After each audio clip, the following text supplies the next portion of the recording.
નમસ્કાર. આઈટીઆઈ ઈ લર્નિંગ પ્રોગ્રામમાં હું Shailesh Chaudhary, supervisor instructor ITI Himmatnagar, આપ સૌનું હાર્દિક સ્વાગત કરું છું. મિત્રો, આજે હું આઈટીઆઈમાં ચાલતા કોમ્પ્યુટર ગ્રુપ અંતર્ગત use e commerce site to source an item topic વિશે પ્રેક્ટિકલમાં તાલીમ સહ માર્ગદર્શન આપીશ. તો તાલીમાર્થી મિત્રો, આપણે છેલ્લા પ્રેક્ટિકલમાં જોયું કે કેવી રીતે ઈ કોમર્સ વેબસાઇટ ઉપર જઈ અને વસ્તુઓ સર્ચ કરી શકાય, કેટેગરી વાઇઝ સર્ચ કરી શકાય, ફિલ્ટર કરીને સર્ચ કરી શકાય, એના સ્પેસિફિકેશન વિશે માહિતી મેળવી શકાય અને ત્યારબાદ કેવી રીતે તમે કાર્ટની અંદર તમારી મનગમતી પ્રોડક્ટ એડ કરો છો અને એનું સબ ટોટલ કે પ્રાઇઝિંગ કેટલું થાય છે એના વિશે માહિતી મેળવી શકો છો. એ આપણે છેલ્લા 2-3 લેક્ચરમાં ભણ્યા છીએ. તો આપણે આગળ કન્ટિન્યુ કરીએ. તો પ્રોડક્ટને કેવી રીતે શોધી છે અને કેવી રીતે કાર્ટમાં એડ કરી છે, કાર્ટમાં એડ કરેલી વસ્તુને કેવી રીતે આપણે ફરીથી રિવ્યૂ લઈને ચેક કરીએ, તો એ વસ્તુ આપણે આ પ્રેક્ટિકલમાં જોવાના છીએ. તો અહીં આગળ આપણે કાર્ટ ઉપર ક્લિક કરીશું અને કાર્ટની અંદર તમને અહીં આગળ બતાવે છે કે શોપિંગ કાર્ટની અંદર તમારે 5 પ્રોડક્ટ છે અને એની પ્રોડક્ટનું ડિસ્ક્રિપ્શન છે, નંબર ઓફ ક્વોન્ટિટી કેટલી છે, તો ક્વોન્ટિટી એક નંગ છે.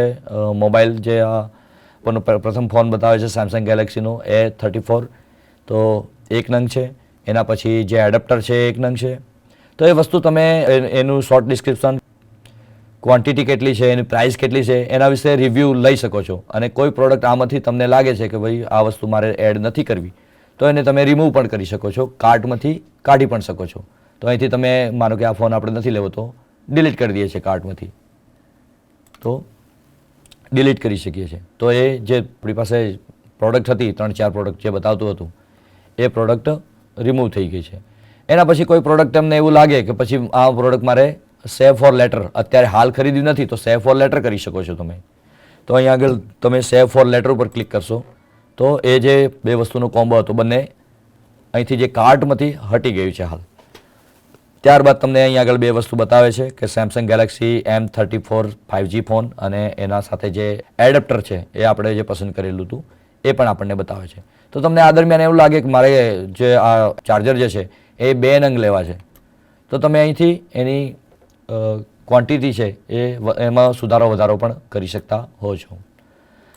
તો આપણે અહીં આગળ એને 1 નંગ ફરીથી કરી દઈએ છીએ. તો આપણે જે પ્રમાણે એનું ક્વોન્ટિટી સિલેક્ટ કરીએ છીએ એ પ્રમાણે અહીં આગળ તમે જોઈ શકો છો. તો એનું સબ ટોટલ પણ એની અંદર પણ સુધારો વધારો આપણે જોઈ શકતા હોઈએ છીએ. તો આ રીતે આપણે અહીં આગળ જે વસ્તુ કાર્ટની અંદર એડ કરેલી છે એને રિવ્યૂ પણ કરી શકીએ છીએ, રિમૂવ પણ કરી શકીએ છીએ. એની અંદર જે ક્વોન્ટિટી કે પછી બીજા કોઈ ઓપ્શન છે એના આધારે એમાં ફેરફાર પણ કરી શકીએ છીએ. તમને હજુ એ લાગે કે મારે વધારે હજી જે પ્રોડક્ટ મેં એડ ટુ કાર્ટ કરી રાખેલી છે એનાએ વધારે ડિસ્ક્રિપ્શન જોવા છે અને રિવ્યૂ કરવી છે ફરીથી, તો એ ફરીથી એ પ્રોડક્ટ વિશે પ્રોડક્ટ પર ક્લિક કરી અને ફરીથી એની ઇમેજીસ, એનું સ્પેસિફિકેશન, એની ઓફર, એનું જે કૂપન મળતી હોય છે, EMI ઓફર જે હોય છે કે પછી એની ડિલિવરી જે પોલિસી હોય છે, શિપિંગ પોલિસી હોય છે, એના વિશે માહિતી મેળવી શકતા હોય છે. તમને લાગે 6 જીબીની જગ્યાએ 8 જીબીનો ફોન લેવો છે તો એના સ્પેસિફિકેશનની અંદર પણ ફેરફાર કરી શકતા હોય છો. અને તમારે એડ ટુ વિશ લિસ્ટની અંદર એડ કરવો હોય, અત્યારે ના ખરીદવું હોય તો એડ ટુ વિશ લિસ્ટમાં કરી શકો છો તમે. તો એ તમામ માહિતી મેળવ્યા પછી, કન્ફર્મ કર્યા પછી તમને લાગે કે વસ્તુ ઓકે, આ વસ્તુ ખરીદવા યોગ્ય જ છે, તો એના પેમેન્ટ માટે કે પછી ખરીદી માટે તમે આગળ પ્રોસીડ કરી શકતા હોવ છો. તો અત્યારે મારા કાર્ટમાં 2 વસ્તુ છે અને બંને વસ્તુ મને અહીં આગળ શોપિંગ કાર્ટની અંદર દેખાડે છે. તો હું અહીં આગળ ખરીદવા માટે સબ ટોટલ અને નંબર ઓફ આઇટમ ચેક કરી અને પછી આપી શકું છું. EMI માટેનો અહીં આગળ ઓપ્શન મને ફરીથી એ બતાવે છે. જો મારે EMI ઓપ્શનની મદદથી વસ્તુ ખરીદવાની હોય તો હું અહીં આગળ ડિટેલમાં જઈને લઈ શકું છું. તો આ ઓર્ડર સાથે આપણે ગિફ્ટ કંઈ ઉમેરવાની હોય તો પણ એ ચેકમાર્ક કરીને ગિફ્ટ કોઈ ઉમેરવી હોય સાથે તો પણ ઉમેરી શકીએ છીએ. હાલ આપણે આને રિમૂવ કરીએ છીએ અને અહીં આગળ પ્રોસીડ ટુ પે માટે ક્લિક કરીએ છીએ કે જાણે વસ્તુ ખરીદવાની હોય ને આપણે એના પેમેન્ટ તરફ જઈ રહ્યા છીએ. પ્રોસીડ ટુ પે ઉપર હું ક્લિક કરું છું. તો પ્રોસીડ ટુ પે કરવા માટે જે આપણે ચેકઆઉટ કરવાનું કહીએ કે ચેક કરવું એટલે વસ્તુને કાર્ટમાં એડ કર્યા પછી એની ટોટલ રકમ જોયા પછી આપણને એ વસ્તુ કયા એડ્રેસ ઉપર જોઈએ છે એની માહિતી નાખવાની હોય છે. તો આપણે અવારનવાર જ્યારે વસ્તુ સાઇટ ઉપરથી ખરીદતા હોવ અને કોઈ ચોક્કસ એડ્રેસ ઉપરથી એ વસ્તુ ખરીદતા હો તો તમારું બાય ડિફોલ્ટ જે એડ્રેસ છે, ડિલિવરી જે એડ્રેસ છે એ એડ્રેસ તમને શો કરે છે. જેમ કે અહીંયા આગળ મારું પર્સનલ એડ્રેસ, હું જૂની જે મેં કોઈ પ્રોડક્ટ મંગાવી હોય તો એનું એડ્રેસ મને બતાવે છે. પણ આ વખતે એવું થયું હોય કે મારે આ પ્રોડક્ટ મારા ઓફિસ અથવા તો મારા કોઈ નવા એડ્રેસ ઉપર જોઈએ છે, તો હું એડ્રેસ ચેન્જ પણ કરી શકું છું. તો એના માટે અહીંયા આગળ એક ઓપ્શન છે એડ ન્યૂ એડ્રેસ. તો કોઈ અલગ એડ્રેસ ઉપર આ પ્રોડક્ટ મારે ડિલિવરી પ્રોડક્ટની જોઈતી હોય તો હું એડ્રેસ ઉમેરી શકું છું. અને અહીંયા આગળ એની જે બેઝિક ડિટેલ છે એ ફિલઅપ કરી શકું છું. જેમ કે હું મારું નામ નાખું છું, અહીંયા આગળ મારો મોબાઈલ નંબર આપી દઉં છું અને પિન કોડ આપી દઉં છું અને ઘરનો ફ્લેટ નંબર યા હું રેન્ડમલી કોઈ બી વિગત નાખી દઉં છું.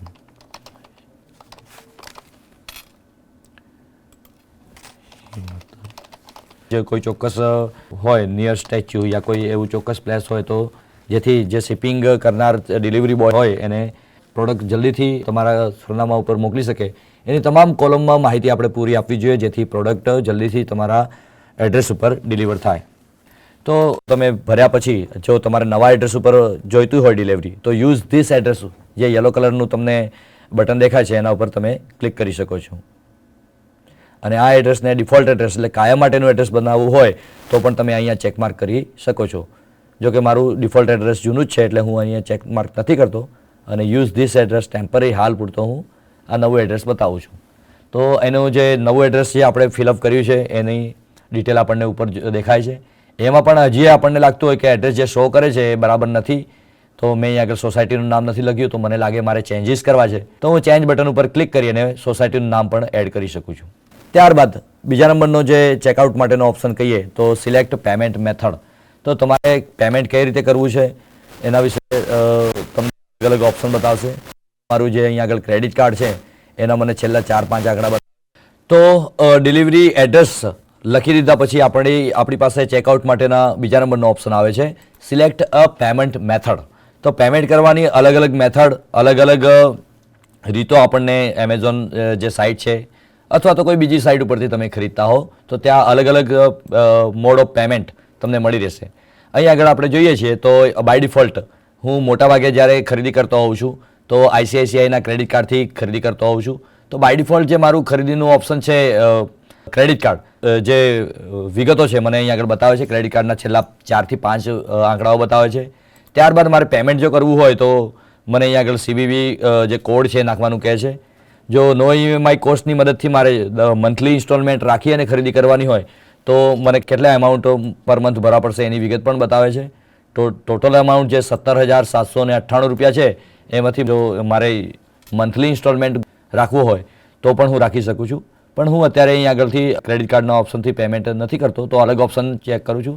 તો ક્રેડિટ કાર્ડ અને ડેબિટ કાર્ડ અન્ય ઓપ્શન પણ આપણને અહીં આગળ બીજા કાર્ડથી કે પછી બીજા ડેબિટ કાર્ડથી કે ક્રેડિટ કાર્ડથી પણ હું ખરીદી કરી શકું છું. તો ત્યાં આગળ પણ આપણે ક્લિક કરી અને ક્રેડિટ કાર્ડ અથવા તો તમારા અન્ય જે ડેબિટ કાર્ડ છે એની વિગતો પણ તમે અહીં આગળ એડ કરી અને એન્ટર કરી શકો છો. તો અન્ય ક્રેડિટ કાર્ડ યા ડેબિટ કાર્ડ માટે આપણે અહીં આગળ કાર્ડ ડિટેલ નાખવાની હોય છે. તો જ્યાં આગળ આપણે કોઈ બી નંબર નાખતા હોઈએ છીએ એનું આપણું યુનિક નેમ અને પછી એક્સપાયરી ડેટ ને બધું નાખતા હોઈએ છીએ. મેં અત્યારે રેન્ડમલી કોઈ બી નંબર નાખી દીધેલા છે. તો આ રીતે આપણે ડિટેલ ભરીને અલગ ઓપ્શન પણ સિલેક્ટ કરતા હોઈએ છીએ. અત્યારે આ ઓપ્શન પણ આપણે દેતા નથી. એના સિવાયનો ઓપ્શન છે નેટ બેન્કિંગ. તો કેટલાક ઇન્ટરનેટ બેન્કિંગ SBI કે પછી બેંક ઓફ બરોડા કે પછી અન્ય જે બેંક છે ગવર્મેન્ટ યા પ્રાઇવેટ બેંક છે એની મદદથી તમે ઓનલાઈન બેંકના માધ્યમથી સીધું પેમેન્ટ કરી શકતા હો છો. તો ઓનલાઈન પેમેન્ટ માટે તમારે ઓપ્શન સિલેક્ટ કરવો હોય તો એની અંદર જઈ અને અલગ અલગ જે બેંક છે, તમારી બેંક જો સ્ટેટ બેંક ઓફ ઇન્ડિયા હોય તો એ સિલેક્ટ કરી અને પછી આગળ યુઝ ધીસ પેમેન્ટ મેથડ કરીને પછી આગળ એની ડિટેલ ફિલ કરી શકતા હો છો. એના સિવાય ઓપ્શન જોઈએ તો UPIની મદદથી તમે પેમેન્ટ કરી શકો છો. તો યુનિફાઈડ પેમેન્ટ જે ઇન્ટરફેસ માટે જે પદ્ધતિ છે તો તમે પેટીએમ યુઝ કરતા હો કે પછી ફોનપે કે પછી ગૂગલ પે, એના સિવાયના ઘણા પેમેન્ટના ઓપ્શન છે. તો એનું UPI જે ID હોય છે એ ID નાખી અને વેરીફાઈ કરી અને સીધા UPIના માધ્યમથી પણ પેમેન્ટ કરી શકો છો. એના સિવાય તમને EMI નો ઓપ્શન મળે છે. તમારે મંથલી ઇન્સ્ટોલમેન્ટ દ્વારા પેમેન્ટ કરવું હોય, એક સામટું પેમેન્ટ ના કરવું હોય અને મંથલી પેમેન્ટ કરવું હોય તો પણ એના માટે તમને અલગ અલગ ઓપ્શન બતાવે છે. અને સિલેક્ટ ટેન્યુર, સમયગાળો કેટલો રાખવો છે અને એના ઉપર કઈ કઈ ઓફર છે, કેટલું ઇન્ટરેસ્ટ લાગશે તો અહીં આગળ મને બતાવે છે કે મંથલી જો ઈએમઆઈનું ડિસ્કાઉન્ટ મને 430 રૂપિયા આપે છે. ઇન્ટરેસ્ટ કેટલું લાગશે તો અહીંયા આગળ બતાવે છે 15%, 15.99 એટલે 16% સમથિંગ ઇન્ટરેસ્ટ રેટ છે અને આટલું વ્યાજ લાગશે. ટોટલ ઈએમઆઈ કોસ્ટ કેટલી આવશે એના વિશે પણ મને અહીંયા આગળ માહિતી આપે છે. તો મારે કઈ રીતે 6 મહિના, 9 મહિના, 12 મહિના જેટલું હું અહીં ઓપ્શન સિલેક્ટ કરીએ એ પ્રમાણે મને અહીંયા આગળ એનો ઇન્ટરેસ્ટ અમાઉન્ટ અને કેટલો ઇન્સ્ટોલમેન્ટનો હપ્તો હશે એના વિશે પણ માહિતી આપે છે. તો હું અત્યારે ક્રેડિટ કાર્ડથી પણ પેમેન્ટ નથી કરી રહ્યો. એના સિવાય જોઈએ તો કેશ ઓન ડિલિવરી. તો અમુક વેબસાઇટ જે છે એ કેશ ઓન ડિલિવરીની ફેસિલિટી અમુક પ્રોડક્ટ ઉપર આપતી હોય છે. દરેક પ્રોડક્ટ ઉપર કેશ ઓન ડિલિવરીનો ઓપ્શન હોતો નથી.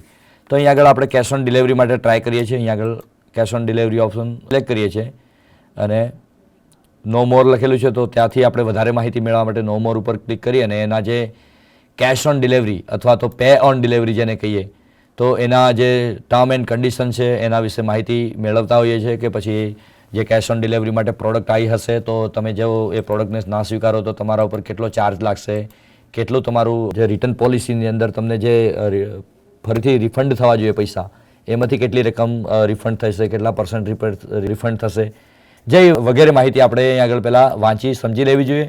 ત્યારબાદ આ ઓપ્શન સિલેક્ટ કરવો જોઈએ. તો અત્યારે હું હાલ પૂરતો ઓનલાઈન પેમેન્ટ ના કરતા કેશ ઓન ડિલિવરીનો ઓપ્શન સિલેક્ટ કરું છું અને પેમેન્ટ કરવાની આગળ કોશિશ કરીએ. યુઝ ધીસ પ્રોડક્ટ તો આ મેથડનો આપણે યુઝ કરીએ છીએ. તો અહીં આગળ one time password require at time of delivery. તો અહીં આગળ મને રિવ્યૂ આઇટમ એન્ડ ડિલિવરી માટેના એક ઓપ્શન આવે છે અને એના સિવાય ઉપર જોઈએ તો પેમેન્ટ મેથડમાં pay on delivery add gift card and promotion. તો મારે કોઈ એવું એડ કરવું હોય તો હું અહીં આગળ એનો જે પ્રમોશન કોડ કે પછી ગિફ્ટ કાર્ડ કોઈ હોય મારી પાસે તો એનો લાભ લેવા માટે અહીં આગળ એનો કોડ નાખી શકું છું. પણ મારી પાસે આવું કોઈ ત્યારે એવો કોઈ કોડ નથી તો હું અહીં આગળ એન્ટર કરતો નથી. અહીં આગળ રિવ્યૂ આઇટમ એન્ડ ડિલિવરી કરીને જે ઓપ્શન બતાવે છે નીચે લખે છે one time password require at time of delivery. જ્યારે પણ આ વસ્તુ મને મળશે તો મારે જે ડિલિવરી બોય હશે એને વન ટાઈમ પાસવર્ડ આપવો પડશે જેથી એ વસ્તુ સિક્યોર થઈ જાય કે આ જે પ્રોડક્ટ મંગાવનાર વ્યક્તિ છે એને જ ડિલિવર થઈ રહી છે, કોઈ અન્ય વ્યક્તિને પ્રોડક્ટ ડિલિવર થતી નથી. તો એના માટે મોબાઈલ ઉપર જ્યારે આપણને ડિલિવરી થવા માટે આઇટમ આપણા હોમ એડ્રેસ ઉપર અથવા તો ઓફિસ એડ્રેસ જે બી એડ્રેસ તમે આપ્યું હોય એના ઉપર વસ્તુ મંગાવી હોય ત્યારે ડિલિવરી બોય આપણી પાસે OTP માંગતા હોય છે અને વેબસાઇટ થ્રુ એની ડિજિટલ સેવાઓ થકી આપણને એક OTP મેસેજ આપણા મોબાઈલમાં એ સમયે જનરેટ થઈને આવતો હોય છે અને આપણે એ જ્યારે OTP આપીએ છીએ ત્યારે જ આપણને વસ્તુ ડિલિવર થતી હોય છે. તો ડિલિવરી એટ ડેટ ક્યારે વસ્તુ આવશે તો આપણે આજે 13 તારીખ છે તો 14 ડિસેમ્બર સુધી આ વસ્તુ આવી શકે છે. If you order in the next 8 minute તો સમથિંગ અહીંયા આગળ ડિટેલ બતાવે છે વધારે. તો 14 તારીખ સુધી ડિલિવરી આવી જતી હોય છે. કઈ વસ્તુ છે એક વાર ફરીથી રિવ્યૂ બતાવી દે છે આપણને. એક પ્રોડક્ટ સેમસંગ જે એડપ્ટર છે સેમસંગનું એ છે C ટાઈપનું જે ચાર્જર છે અને બીજા નંબરની product Samsung Galaxy M34 5G phone છે. આ બંને વસ્તુ અને એની ક્વોન્ટિટી કેટલી છે એ પણ આપણે બતાવે છે. તો ચૂઝ અ ડિલિવરી ઓપ્શન માટે ટુમોરો બાય 10 PM 10 વાગ્યા સુધી કાલે એની ડિલિવરી થઈ શકે એ બતાવે છે. તો free delivery with your prime membership. જે કોઈ પ્રાઇમ મેમ્બરશીપ હોય તો એના માટે ફ્રી ડિલિવરીનો ઓપ્શન હોય છે અને તો એના માટે 15 ડિસેમ્બરે તમારે કોઈ વસ્તુ મંગાવી હોય તો તમે એમાં ચેન્જીસ પણ કરી શકતા હો. ક્યારેક એવું હોય કે તમે નેક્સ્ટ ડે જે દિવસ ડિલિવરી થવાના હોય અને એ દિવસે તમે તમારા એડ્રેસ ઉપર એ એડ્રેસ લોકેશન ઉપર ના પણ હો તો ચેન્જ ડિલિવરી ડે એ ઓપ્શન ઉપર જઈ અને તમે અલગ અલગ ડે પણ આપી શકતા હો કે તમે માનો કે સન્ડે અથવા તો સેટરડે ફ્રી હો તો સેટરડે ઓપ્શન સિલેક્ટ કરી અને સેવ એન્ડ કન્ટિન્યુ અહીં આગળ એ ઓપ્શન સિલેક્ટ કરીને સેટરડે 16 ડિસેમ્બરે પણ વસ્તુ મંગાવી શકતા હો છો. પ્લેસ ઓર્ડર ઓકે, બધી વસ્તુનું તમે ડિલિવરી એડ્રેસ આપી દીધું છે, પેમેન્ટનો મોડ બતાવી દીધો છે, રિવ્યૂ કરી નાખી વસ્તુ. એના પછી ઓર્ડરને કન્ફર્મ કરતા હોઈએ છીએ. તો ઓર્ડર કન્ફર્મ થઈ જાય એટલે તમારી સાથે ઈમેલ અથવા તો તમારા મોબાઈલ ઉપર SMS થી તમને જાણ કરવામાં આવે છે કે વસ્તુ તમારી ડિલિવર થવા માટે રેડી થઈ ગઈ છે અથવા તો તમારો ઓર્ડર પ્લેસ થઈ ગયો છે. આ જે વસ્તુ છે તમે સેટરડે 16 ડિસેમ્બરે વસ્તુની ડિલિવરી મેળવવાના છો. તો કન્ફર્મ કરવા માટે પ્લેસ યોર ઓર્ડર અહીં આગળ એક ઓપ્શન આપેલો છે જ્યાં તમારે ક્લિક કરવાનું હોય છે. By placing your order you agree to Amazon privacy and notification. તો વસ્તુ જે ખરીદીએ છીએ અને એ ઓર્ડર કન્ફર્મ કરીએ છીએ ત્યારે તમને એમેઝોનની જે એગ્રીમેન્ટ અને જે પ્રાઇવસી પોલિસી છે એના જે ટર્મ એન્ડ કન્ડિશન તમારે એના ચેકમાર્ક કરી અને પછી સબમિટ આપવાનું હોય છે કે જેથી કરીને એ વસ્તુ ખરીદી કર્યા બાદ તમે એ વસ્તુ રિટર્ન કરશો તો પછી તમને કેટલી પ્રાઇસ મળશે કે પછી તમે એમેઝોન ઉપર કોઈ પાર્ટીસ જોડે વસ્તુ લઈ અને પછી કેશ ઓન ડિલિવરી છે તો તમે પેમેન્ટ ના કરો તો તમારી સામે કંપની તરફથી જે લીગલ એક્શન કે પછી જે બી કંઈ કરવાનું થતું હોય યા એ લોકો તમારી સામે ફરિયાદ બી કરી શકતા હોય તો તમે એ બધા માટે બંધાવ છો. એ રીતના તમારે ટર્મ એન્ડ એગ્રીમેન્ટ ઉપર પણ સાઇન કરવાનો હોય છે. તો પ્લેસ યોર ઓર્ડર ઉપર આપણે ક્લિક કરીએ છીએ. ઓકે, તો અહીંયા આગળ ઓર્ડર પ્લેસ થઈ ગયો છે. Your order placed and thank you. Confirmation will be send to your email. તો આ જે પ્રોડક્ટ છે આપણે ખરીદી માટે આજે મૂક્યો છે તો એ પ્રોડક્ટ નું કન્ફર્મેશનનો મેલ તમને જે ઈમેલ આઈડી તમારું એમેઝોન સાઇટ ઉપર તમે જે ઈમેલ આઈડી બનાવેલું હોય છે એ ઈમેલ આઈડી આપેલું હોય છે તમારું પોતાનું તમારી પ્રોફાઇલમાં, તો એ ઈમેલ આઈડી ઉપર તમને આ પ્રોડક્ટ 16 ડિસેમ્બર સુધી મળી જશે. એ રીતનું કન્ફર્મેશન આપણને અહીં આગળ બતાવે છે. તો આ વસ્તુનો જે ઓર્ડર આપણે પ્લેસ કર્યો છે એની ડિટેલ તમને સંપૂર્ણ અહીં આગળ બતાવે છે. એના સિવાય તમારે ફરીથી રિવ્યૂ કરવું હોય, એડિટ યોર રિસન્ટ ઓર્ડર અને ઓર્ડરને સુધારો કરવો હોય કે ઓર્ડરમાં તો પણ કરી શકીએ છીએ. તો એના માટે આપણે અહીંયા છેલ્લે ક્લિક કરીએ છીએ review and edit your order. તો ઓર્ડર ઉપર જઈ અને આપણે સુધારો વધારા પણ કરી શકીએ છીએ અને એને રિવ્યૂ પણ ફરીથી કરી શકીએ છીએ. તો અહીં આગળ લખે છે કે order placed 13 December, total price કેટલી છે, શિપિંગ ટુ કોને શિપ થશે, કયા એડ્રેસ ઉપર શિપ થશે, વ્યૂ ઓર્ડર ડિટેલ વિશે માહિતી, તમામ માહિતી લેવી હોય તો કઈ પ્રોડક્ટ આવવાની છે એના વિશે માહિતી બતાવશે. અને જે પણ ઓર્ડર છે તમારે એને ટ્રેક કરવો હોય કે અત્યારે ઓર્ડર મેં પ્લેસ કર્યો છે, જે ઓર્ડર છે એ ઓર્ડર જે વસ્તુ છે કેટલે અત્યારે કઈ સ્થિતિમાં છે, પેકેજિંગ થઈ રહ્યું છે એનું કે પછી શિપિંગ માટે નીકળી ગઈ છે, આજે મને ડિલિવરી થવા માટે નીકળી છે, એ તમામ વિશે એ ઓર્ડર વિશે તમે ટ્રેક પણ કરી શકો છો. તો ટ્રેક પેકેજ ઉપર આપણે ક્લિક કરીએ તો અહીંયા આગળ તમને એનો ચાર્ટ બતાવે છે કે your account, your order detail અને પછી એની અંદર package, track package, order today, આજે હજી ઓર્ડર કર્યો છે એના પછી થોડા સમય પછી શિપ્ડ થશે જ્યારે એમેઝોનના જે વેરહાઉસમાંથી પ્રોડક્ટ ડિલિવર થવા માટે શિપિંગ થશે તો એ બતાવશે. અને જ્યારે ઓર્ડરનું ડિલિવર થવા માટે નીકળી જશે ત્યારે તમને સ્ટેટસ બતાવશે out of delivery. Out of delivery બાદ જ્યારે તમને ડિલિવર થવાનો છે એ સેમ ડે તમને મેસેજ આવશે કે એરાઇવિંગ સેટરડે. તો સેટરડે દરમિયાન તમને જે બી તમે ડેટ સિલેક્ટ કરી હતી 19 જે બી તારીખ હતી એ તારીખે તમને ઓર્ડર ડિલિવર થશે. તો આ જે ઓર્ડર છે આપણે પ્લેસ કર્યો છે, મને એવું લાગે કે ભૂલથી આ ઓર્ડર મેં મૂકી દીધો છે અને મારે ઓર્ડરને કેન્સલ કરવો છે તો હું અહીં આગળ વ્યૂ ઓર્ડર ડિટેલને બધું ચેક કરી અને ત્યારબાદ કેન્સલ ઓર્ડર પણ આપી શકું છું. તો હું અત્યારે પ્રોડક્ટને કેન્સલ કરવા માગું છું. આ ઓર્ડર જે છે એ મેં શીખવાના પર્પઝથી અહીં આગળ પરચેઝ કર્યું છે તો હું અહીં આગળ કેન્સલ ઓર્ડર ઉપર જઈ અને આ જે પ્રોડક્ટ ખરીદી છે એનો ઓર્ડર હું કેન્સલ કરું છું. તો કેન્સલ ઓર્ડર ઉપર જાઉં છું. કેન્સલ ઓર્ડર ઉપર ગયા પછી are you sure you want to cancel, તો મને ફરીથી કન્ફર્મેશન માંગશે કે તમે ખરેખર આ વસ્તુનો ઓર્ડર જે છે એ કેન્સલ કરવા માંગો છો. અને અહીં આગળ આઇટમ ઓર્ડર, જે વસ્તુ ઓર્ડર કરી છે એના વિશે બતાવશે. તો જે સી ટાઈપનું ચાર્જર છે એ બતાવે છે, અહીં આગળ સેમસંગ ગેલેક્સીનો ફોન બતાવે છે અને અહીં આગળ કોની કેટલી પ્રાઇસ છે એના વિશે પણ મને બતાવે છે. તો મારે બંને ઓર્ડર કેન્સલ કરવા છે તો બંને હું ચેકમાર્ક કરી દઉં છું. અહીં આગળ મને કહે છે કે શું કામ, કારણ શું છે, શું રીઝન છે. ઓપ્શનલ છે પણ આપણે બતાવી દેવું જરૂરી છે કે સારા ઉપયોગકર્તા, વેબસાઇટના ઉપયોગકર્તા તરીકે આપણે એને સ્પેસિફિક રીઝન બતાવીશું તો સાઇટ, જે એમેઝોનની સાઇટ કે પછી એના જે હેન્ડલ કરનારા જે લોકો છે એમને ચોક્કસ રીઝન ખબર પડે કે કોઈ ચોક્કસ પ્રોડક્ટમાં ખામી છે કે પછી શું છે એનો રિવ્યૂ લઈ શકે. એના માટે આપણે એ કારણ આપવું જોઈએ જેથી એ લોકો એનાલિસિસ કરી અને કોઈ એમની પ્રોડક્ટની ડિફેક્ટ હોય, ખામી હોય અથવા તો કઈ વસ્તુ સુધારવા જેવી હોય એના ઉપર ધ્યાન આપી શકે. પણ આપણે ઓર્ડર અત્યારે જે મૂક્યો છે એ શીખવાના પર્પઝથી મૂક્યો છે એટલે હું અહીં આગળ રીઝન લઈ લઉં છું. આ ઘણા બધા રીઝન છે, need to change payment method કે પછી બિલિંગ પ્રોસેસ, તમને શિપિંગની સ્પીડ ના ગમી હોય, હે ને, જે બી કારણ અન્ય હોય તો આપી શકો છો. પણ આપણા કેસમાં આપણે અહીં આગળ order created by mistake option select કરીએ છીએ અને cancel selected item in this order એના ઉપર ક્લિક કરીએ છીએ. તો એના ઉપર ક્લિક કરીને ઓર્ડરને આપણે કેન્સલ કરીએ છીએ. તો અહીં આગળ આપણને નોટિફિકેશન આપી દે છે કે this order has been cancelled, continue shopping. તો તમારે આગળ બીજી શોપિંગ કરવી હોય તો એના વિશે તમે શોપિંગ કન્ટિન્યુ આગળ રાખી શકો છો. તો મિત્રો, આજના પ્રેક્ટિકલમાં આપણે use e commerce site to source an item, આ પ્રેક્ટિકલ દરમિયાન આપણે કેવી રીતે વસ્તુને સાઇટ ઉપર, ઓનલાઈન સાઇટ ઉપર શોધવી, એને બાય કેવી રીતે કરવી, એડ ટુ કાર્ટ કેવી રીતે કરવું, કયા એડ્રેસ ઉપર મંગાવવી, કયા મોડથી પેમેન્ટ કરવું અને ત્યારબાદ કેટલા દિવસમાં એ વસ્તુ તમને મળશે એની સંપૂર્ણ માહિતી મેળવવા માટેનું આપણે જ્ઞાન મેળવ્યું.